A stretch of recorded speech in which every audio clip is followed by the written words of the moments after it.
जब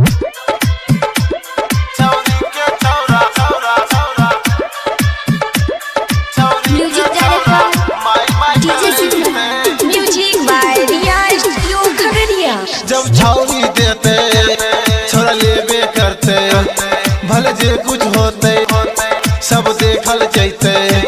जब छाउरी देते छोरा लेबे करते भले जे कुछ होते सब देखल जैते रे।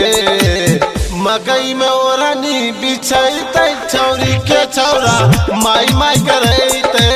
मकई में ओढ़नी बिछैते छौरी के छौरा माई माई करैते। जब छौरी देते छोरा लेबे करते भले जे कुछ होते रे सब देखल जैते रे।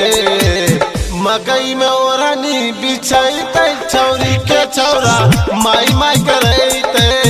मकई में ओढ़नी बिछैते छौरी के छौरा माई माई करैते।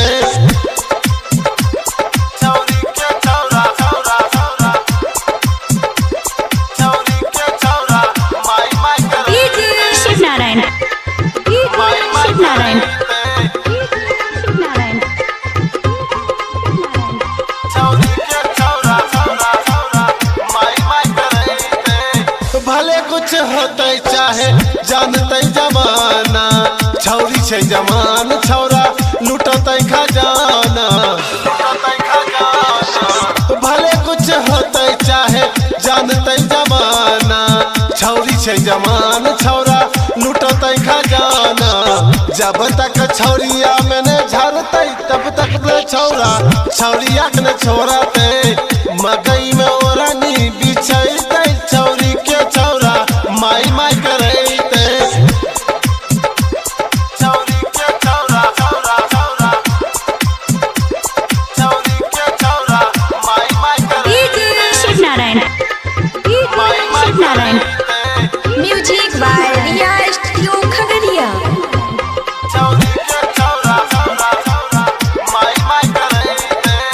राइटर सुधीर सोनल छै बड़ी बारिया दोनों के घर छै जिला खगड़िया। राइटर सुधीर सोनल छै बड़ी बारिया दोनों के घर छै जिला खगड़िया। जब तक न छौरा के मन भरते छौरी के दोनों बम के रगड़ते। मकई में ओढ़नी बिछैते छौरी के छौरा माई माई करैते। जब छौरी देते छोरा लेबे करते भले जे कुछ होते सब देखल जैते रे। मकई में ओढ़नी बिछैते छौरी के छौरा माई माई करे।